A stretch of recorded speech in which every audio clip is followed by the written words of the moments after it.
Tomamos contacto con el abogado de Martín Larraín, Rodrigo Ávila. Abogado, gracias por acompañarnos en CNN Prime.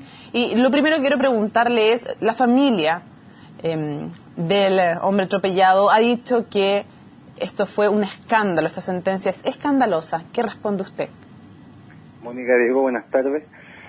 Yo no me puedo hacer cargo de lo que diga la familia del señor Hernán Canales, porque obviamente ellos hacen una calificación desde el dolor, que es absolutamente comprensible. La sentencia no es un escándalo, la sentencia, o el veredicto al menos, está bien sustentado en la prueba de cargo que fue presentando en las distintas audiencias del Ministerio Público. Y esa fue la prueba que no logró acreditar los presupuestos fácticos de los delitos que eran materia de la acusación. Abogado, evidentemente a Martín Larraín no se le pudo realizar la alcoholemia después de producido el atropello.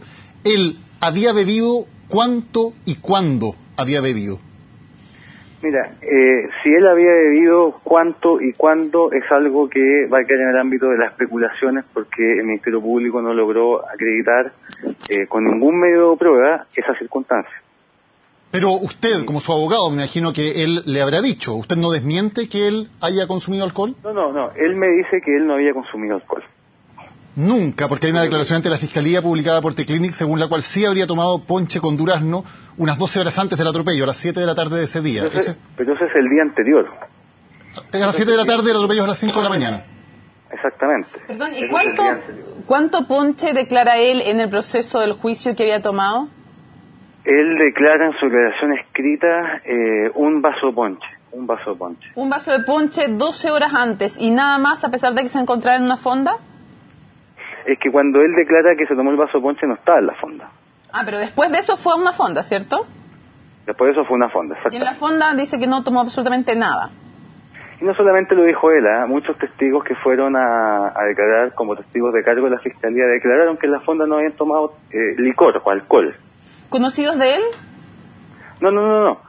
Mucha gente que fue testigo por parte del Ministerio Público declaró que había estado en la fonda, eran testimonios que pretendían acreditar otros presupuestos fácticos. Lo entiendo, y pero abogado, la defensa señalaron que no habían tomado alcohol en la fonda. ¿Sabe por qué se lo pregunto? Porque si no son conocidos del señor Larraín y están en una fonda, a muchos les parecía extraño que pudieran saber si había tomado o no.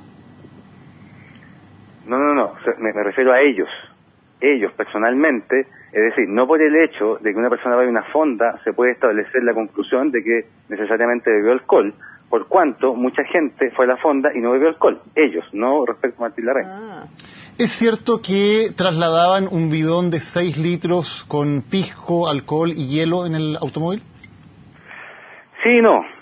El presupuesto que usted plantea es falso, porque decir trasladaban es como decir todos trasladamos un bidón de pisco de 6 litros, lo cual es falso. Lo que se ventiló en el juicio fue que una persona en concreto llevaba un bidón de 6 litros, que según declaró lo llenó hasta la mitad con pisco, Coca-Cola y hielo, lo llevaba para él, y después él se fue con otra persona a la fonda a pasarlo bien, y no estuvo con Martín Larraín. Y llevaba el bidón de 6 litros exclusivamente para su consumo. Según la persona, fue compartido con amigos que se fue encontrando ahí, con niñas que sacó a bailar, etcétera. ¿Es cierto que después del accidente también vuelve a consumir alcohol Martín Larraín, que se toma unas piscolas, según su declaración? Eso no surgió en el juicio la última oportunidad. ¿Pero él lo declaró ante el fiscal? Él lo declaró ante el fiscal... ahí me pillas un poco, porque me puedo hacer cargo de lo que ocurrió en el juicio. Puede haber sido que sí, no tengo claridad, digamos, en ese punto. Comillas, se puede decir sí, que en el juicio no surgió esa información. Comillas, después del accidente el día 18 me tomé unos ponches y unas piscolas, cierre de comillas.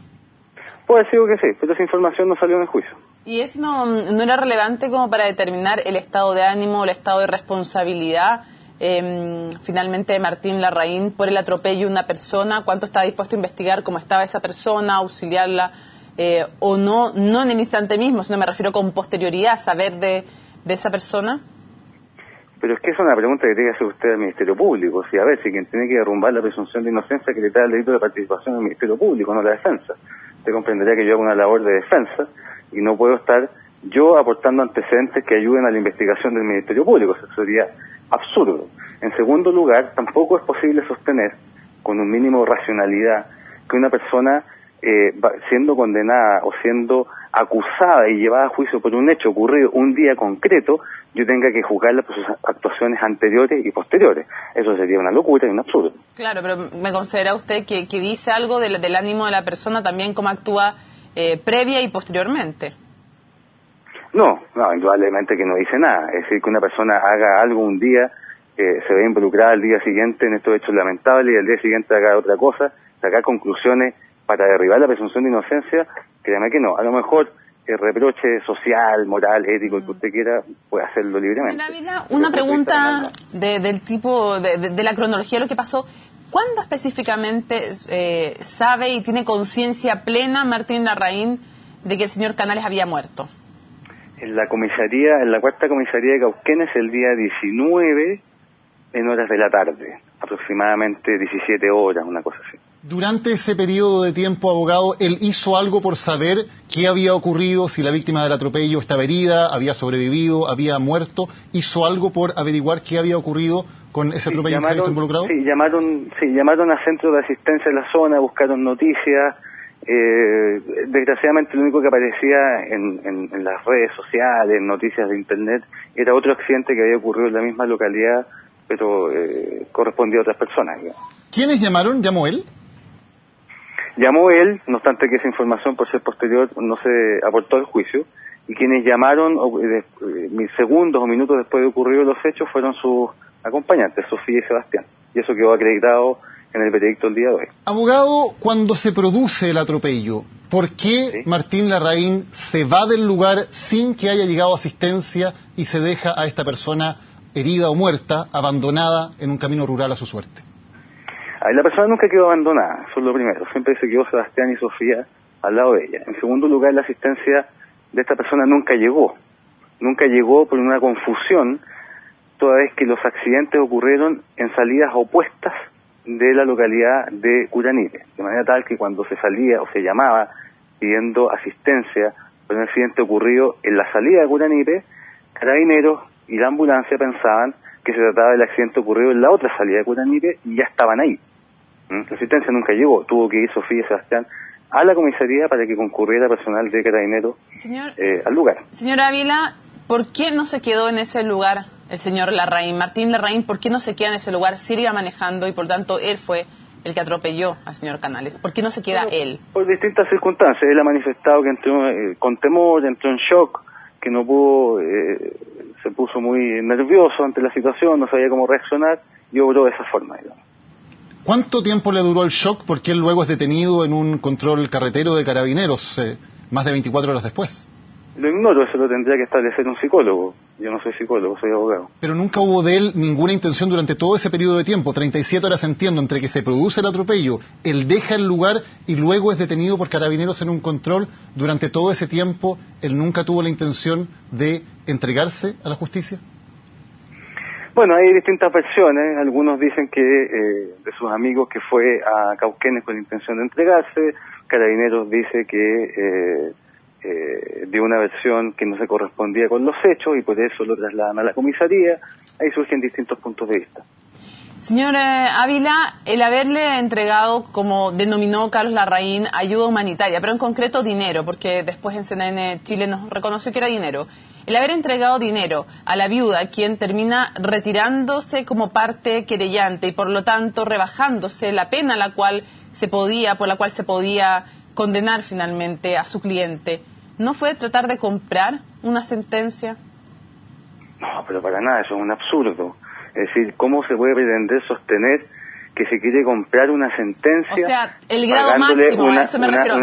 Déjeme precisarlo, señora Ávila, antes que me responda. No me refiero a que estén tratando de comprar un jurado. Estoy preguntando si no estaban tratando de, a través del dinero, optar a una sentencia menor, dado que se retiraba la viuda y con eso se retiraba la parte que podía exigir una mayor pena. No, pero eso es un absurdo también, y le voy a decir por qué. Mire, si el ente que tiene la facultad de aportar las pruebas y acreditar los delitos es el Ministerio Público. El querellante no hizo nada durante la investigación, es decir, con o sin querellante eso hubiera llegado al mismo resultado, porque los que los jueces ponderan es la prueba que se le aporta al querellante, prueba que previamente debe estar incorporada en una carpeta investigativa. El querellante no aportó nada, de manera tal que hubiéramos llegado al mismo resultado. Y en segundo lugar, sostener eso también es un absurdo, porque si yo tengo una cantidad de dinero, el sistema a mí me permite determinadas salidas alternativas. Yo pude haber negociado con el Ministerio Público y con el querellante y con la víctima una salida alternativa, una suspensión condicional del procedimiento, un acuerdo reparatorio, y evitarnos todo este show del juicio. Abogado, Okay. En un caso como este, en que finalmente lo que sabemos es que hay un atropello, la persona que realiza ese atropello abandona el lugar sin prestar asistencia a quien queda herido o muere, luego esa persona es detenida por carabineros y esa persona es declarada inocente, es absuelta. ¿Usted diría que se hizo justicia en este caso? Pero indudable, a mí lo que me llama la atención de ustedes, los periodistas, y de la gente en las redes sociales, es la desconfianza que existe en nuestras sentencias, en nuestros tribunales de justicia. Eso me llama poderosamente la atención. ¿Por qué? Porque cada persona que se vea imputada por un delito debería tener la garantía y la certeza que es el Ministerio Público que tiene que acreditar ese delito. Y si el Ministerio Público no logra el estándar para acreditar un delito, la persona tiene que ser declarada inocente. Y eso es justicia. Eso es justicia. Aquí no se trata de que nosotros reprochemos una conducta, por muy moral y éticamente que la reprochemos, para decir entonces esa persona tiene que pagar con cárcel. Estamos hablando de materia de derecho penal. ¿Y usted, abogado, un delito de participación? Solo para terminar, ¿a usted moral y éticamente le parece reprochable el actuar de Martín Larraín? En muchos de los aspectos sí. Moral y éticamente me parece muy reprochable. Y lo dije en mi clausura. Incluso dije en mi clausura que muchas de las conductas que adoptó Martín Larraín las podíamos o no las podíamos compartir, pero estamos en el ámbito del derecho penal. Y aquí lo que el Ministerio Público debe haber hecho es haber acreditado un delito y la participación de mi representado, lo que no ocurrió. Abogado Rodrigo Ávila, muchísimas gracias por habernos acompañado en CNN Prime. Gracias a ustedes, buenas noches. Buenas noches. Buenas noches.